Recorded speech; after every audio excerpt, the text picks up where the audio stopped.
The number you have dialed has been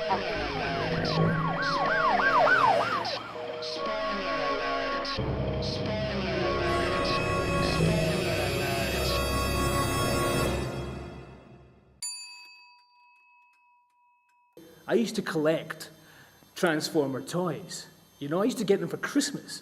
That one time of the year when you can get that one thing that you want, your parents could never buy you any other time of the year, I used that opportunity to buy Transformers toys because I loved them. All the kids did. Transforming robots that fight each other is cool. How can it not be cool? You'd have to be a genius to take that idea and make it not cool. Well, I'm here to tell you Michael Bay is a genius because he made it insanely boring. The plot is basically, there's a MacGuffin, which they take approximately 2 seconds to explain at the start because it means nothing. It's landed on Earth, they're coming looking for it, Decepticons have got here first, so what you get is a little skirmish between like about 6 robots. I mean, it's crap, there's only about 6 of them. And they have a little skirmish, and that's about it. Now, they say lots of things like the Autobots are going to protect humanity and the Decepticons want to destroy humanity, and they argue about the various merits of destroying or protecting humanity.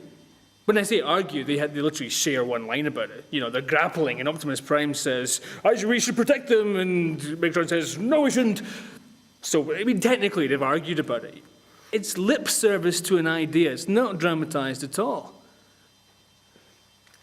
A big thing is made of Optimus Prime. Why not? He's cool. He's the best thing in it. He comes in and you have this moment where you see him, but for the sake of a couple of really cheap laughs, they turn him into a bumbling idiot. I mean, is it really that funny? Is it really that hilarious to have him sort of stumble about and break things with his feet and say things like, oh, my bad? Is that funny enough to completely undermine a character, to take away any semblance of coolness that he ever might have had? I ask you, Michael Bay.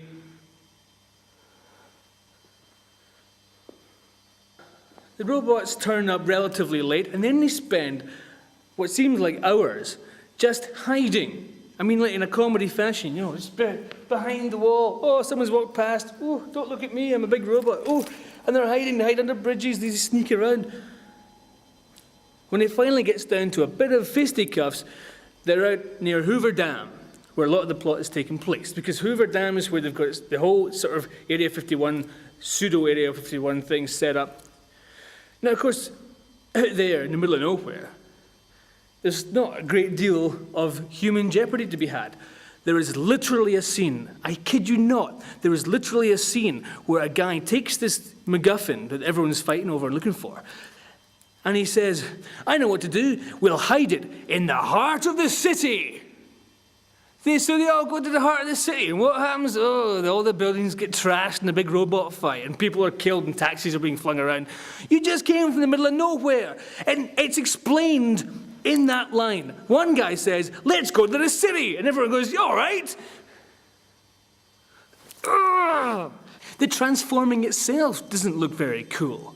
It used to be big, industrial, metal against metal. You know, you see Optimus Prime in the cartoon and he's a big chunky fella. You know, the one bit of the truck is his arm, the other bit of the truck is his other arm, he's got big chunky legs and his little head pops out.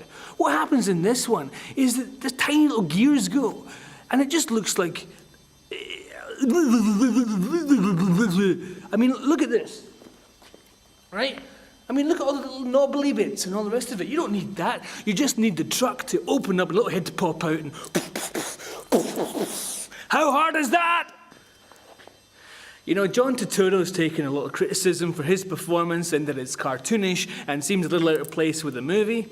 Well, I have to say, it is out of place with the rest of the movie in terms of his performance, but he's the only one that's got it right. He's the only one that seems to have read the entire script from beginning to end and realised it's a farcical nonsense, and so he plays it perfectly. It's just that everyone else taking it semi-seriously makes the whole thing just one disappointment after the next, one crushingly disappointing scene after another. Who is this film being aimed at? It's a 12A, it's slightly adult. It's got references to masturbation. It's got references to sex. It rather gratuitously leers over Megan Fox's body in just one of many sexist parts. It's also racist, by the way. You know, there's one extended comedy sequence where they're battling the robots and the guy's trying to make a phone call, but he can't get through. So he phones his provider. What does he get? Yes, Comedy Asian Call Center. Hello, how can I help you? What century is this? And it's full of scenes where it's trying to be funny, where it's making a joke, right? Twice, on 2 occasions, someone's trousers falls down to reveal ridiculous boxer shorts. The humor in this movie makes Jar Jar Binks look like Woody Allen. Shia LaBeouf, he's very good in that kind of a freakish sort of 20-year-old Michael J. Fox, Topher Grace kind of a way. Excellent.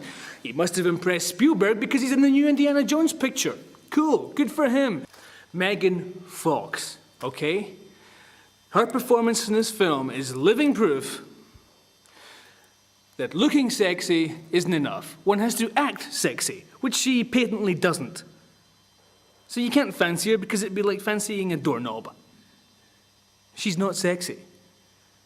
I swear to God to you, I swear I would kick her out of bed. I'd rather get some sleep.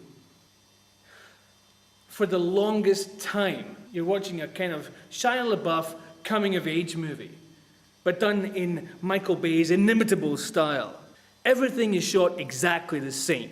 Every single thing is shot like it's a big moment, like it's a huge action sequence. So when there are 1 or 2 big moments in it, namely the big entrance of Optimus Prime or the heart-tugging torture of Bumblebee, how do you know? It's all left down to the score to tell you this is a big moment.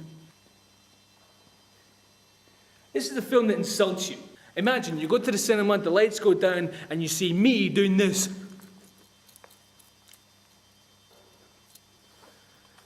That's what you get for your money at Transformers. Possibly the most depressing thing about it is Spielberg's involvement. Now, we all know what Michael Bay is like, right? Now, I don't know why they get him. I don't know why they continue to employ this man. Now, I can only assume it's because he can handle big set pieces. And when I say handle them, he can organize the people on the day and get it done quickly, efficiently, and probably under budget, which is probably a quite tricky thing. I couldn't even imagine how that would be done.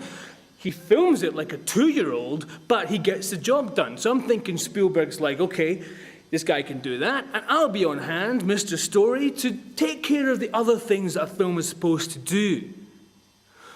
Well, he hasn't. You know, a lot of the audience were obviously enjoying it when I was there.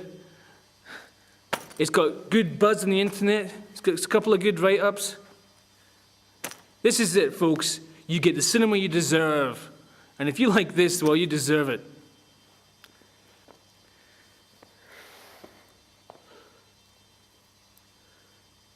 So, Transformers, it should have rocked. It sucked.